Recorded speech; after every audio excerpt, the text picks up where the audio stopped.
नमस्कार, capital TV की special story देख रहे हैं आप और मैं हूं आपके साथ रोहित कुमार। हाथरस की दर्दनाक घटना ने यूपी सहित पूरे भारत में कोहराम मचा रखा है। एक ऐसी घटना जिसने देखते ही देखते सैकड़ों को कुचल दिया, उसकी जान ले ली। लेकिन क्या इसे एकमात्र घटना समझना हमारी मूर्खता नहीं?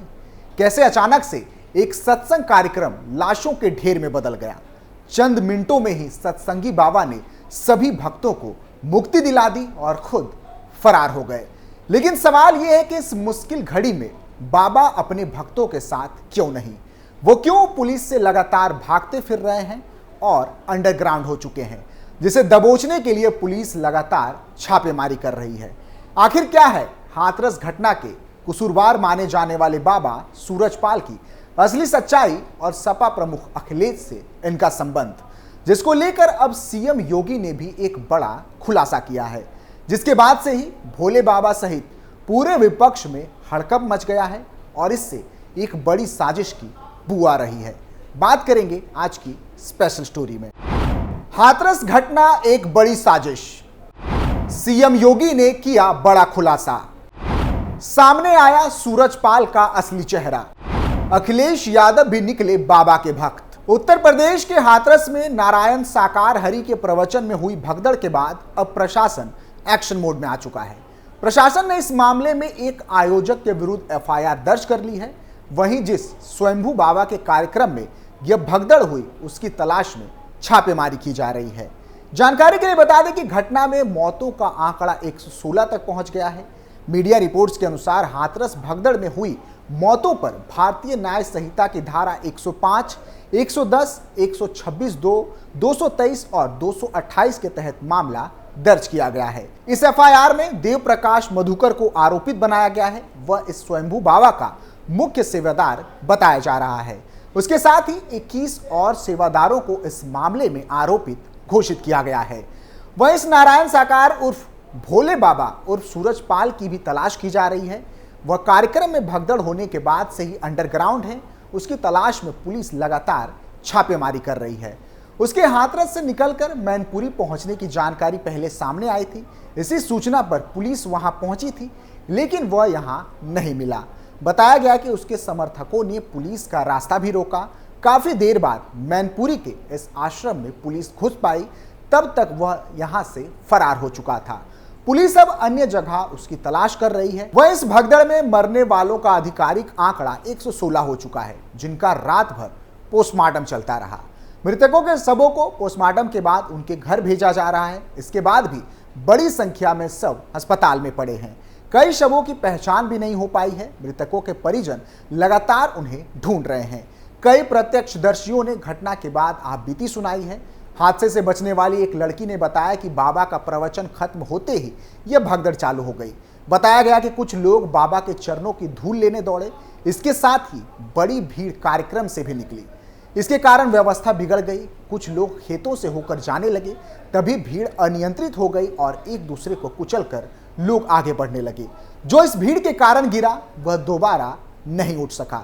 इसी कारण से नीचे दबकर बड़ी संख्या में लोगों की मौत हो गई और कई घायल हो गए। जानकारी के लिए बता दें कि आज सीएम योगी हाथरस का दौरा करेंगे और घायलों से मुलाकात भी करेंगे। इससे पहले भी सीएम योगी ने इस पूरी घटना को लेकर मीडिया से बात की और इसे एक बड़ी साजिश का हिस्सा बताया। मुख्यमंत्री योगी आदित्यनाथ ने हाथरस हादसे को लेकर कहा कि हमारी सरकार इस घटना की तह में जाकर साजिशकर्ताओं और जिम्मेदारों को उचित सजा देने का काम करेगी। प्रदेश सरकार इस पूरी घटना की जांच करा रही है। हम इसकी तह में जाएंगे और देखेंगे कि यह हादसा है या साजिश। मुख्यमंत्री ने घटना पर राजनीति करने वाले दलों को भी फटकार लगाते हुए कहा कि इस प्रकार की घटना पर पीड़ितों के प्रति संवेदना व्यक्त करने के बजाय राजनीति करना अत्यंत दुर्भाग्यपूर्ण और निंदनीय है। यह समय पीड़ितों के घावों पर मरहम लगाने का है। सरकार इस मामले में पहले से संवेदनशील है और किसी भी दोषी को बख्शा नहीं जाएगा। गहरा दुख व्यक्त करते हुए केंद्र और राज्य सरकार ने मृतकों के परिवार वालों को 2-2 लाख रुपए की मदद देने की घोषणा भी की है। राष्ट्रपति, प्रधानमंत्री और गृह मंत्री समेत कई नेताओं ने घटना पर गहरा दुख व्यक्त किया है। बताया जा रहा है कि सत्संग के लिए 80,000 लोगों की उपस्थिति की प्रशासनिक अनुमति थी, लेकिन मौके पर 1.5 लाख से अधिक लोग पहुंच गए। इसके चलते भीड़ को नियंत्रित करने की व्यवस्था औंधे मुंह गिर पड़ी। लोग सड़क किनारे के फिसलन भरे गड्ढे में गिरने लगे। पीछे से भीड़ का दबाव, नदारद भीड़ प्रबंधन और इसके चलते हुई भगदड़ ने भयावह रूप ले लिया। बता दें कि जिस सत्संग में यह भगदड़ मची उसमें कथावाचक के तौर पर भोले बाबा का नाम सामने आया है। भोले बाबा को नारायण साकार हरि के नाम से भी जाना जाता है। कुछ लोग उन्हें कासगंज के पटियाली वाले बाबा भी कहते हैं। उनके अधिकतर अनुयायी पश्चिम उत्तर प्रदेश से हैं, लेकिन इनके भक्तों में जो सबसे बड़ा नाम है वो है यूपी के पूर्व सीएम अखिलेश यादव का। और यहीं से साजिशों की सुई धीरे धीरे चल पड़ती है। सच्चाई क्या है इसका अभी खुलासा भले ही ना हुआ हो, लेकिन बाबा के दावे ये साफ दिखाते हैं कि इसमें कोई ना कोई पॉलिटिकल एंगल जरूर है, जिसके जरिए सीएम योगी को बदनाम करने की साजिश हो रही है। इतना ही नहीं, घटनास्थल तक पुलिस को पहुंचने से रोकना और आम जनता को घटनास्थल का वीडियो बनाने से टोकना इस पूरी घटना पर एक सवालिया निशान खड़ा करती है। आखिर जब ये मात्र एक हादसा है तो इससे बचने और इससे भागने की कोशिश क्यों की जा रही है? नारायण साकार हरि उर्फ भोले बाबा का पूर्व में इतिहास क्या है, ये उनके असली नाम की तरह ही रहस्य है। कुछ लोग और मीडिया की रिपोर्ट्स उनको इंटेलिजेंस ब्यूरो का पूर्व अधिकारी बताती है, जबकि कुछ जगहों पर उन्हें भारतीय सेना का रिटायर्ड सैनिक लिखा गया है। कई लोग उन्हें पुलिस का सेवानिवृत्त जवान भी बताते हैं।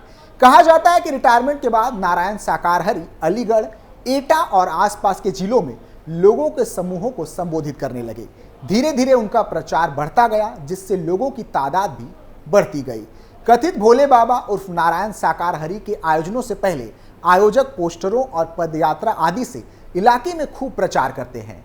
वो मानव धर्म की बात करते हैं। उनका अर्श वाक्य है, मानव धर्म सत्य था और है और रहेगा। उनके पोस्टरों के ऊपर नारायण साकार हरि के समूचे ब्रह्मांड में जय जयकार लिखी जाती थी। उनके प्रवचनों में सोच कर देखो साथ क्या जाएगा जैसी लाइनें अक्सर दोहराई जाती थी। उनके अनुयायी आयोजित होने वाले सम्मेलनों को मानव मंगल मिलन, सद्भावना समागम कहकर बुलाते हैं। कोरोना काल में भी तमाम रोक टोक के बावजूद भोले बाबा के सत्संग जारी रहे थे। तब उन्होंने 50 लोगों की अनुमति मांगी थी, लेकिन इसके बावजूद 50,000 से अधिक लोगों का जमावड़ा लग गया था।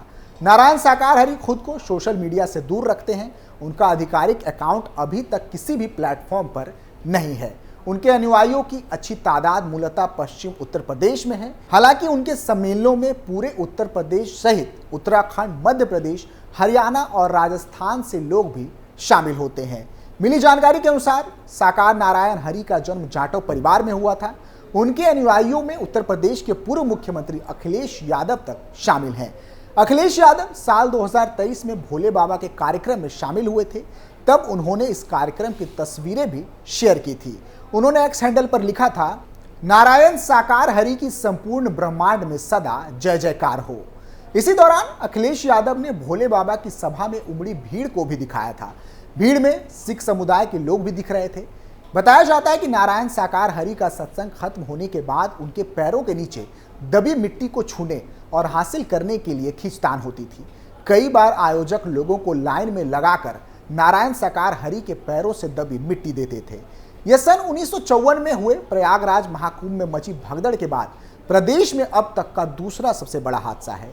यह यूपी के इतिहास की सबसे बड़ी भगदड़ की घटना थी। दिन था 3 फरवरी 1954। मौनी अमावस्या का स्नान पर्व चल रहा था। पवित्र स्नान के लिए श्रद्धालुओं की भारी भीड़ गंगा तट पर उमड़ी थी। इस भीषण हादसे में 800 लोग नदी में कुचलकर मर गए या डूब गए थे।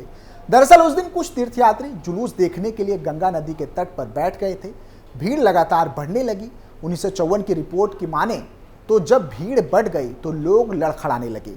कहीं और जाने के लिए जगह ना होने पर उन्होंने नागा साधुओं के जुलूस में शामिल होने की कोशिश की। उन्होंने कथित तौर पर अपने त्रिशूल भक्तों की ओर मोड़ दिए। मरने वालों की संख्या को लेकर कई दावे किए गए। वहीं 2000 से अधिक लोगों के घायल होने की भी खबरें सामने आई थी। लेकिन अब हाथरस के वारदात ने प्रयागराज की घटना को भी ताज़ा कर दिया है। फिलहाल के लिए इतना ही। आप देखते रहिए कैपिटल टीवी उत्तर प्रदेश। नमस्कार।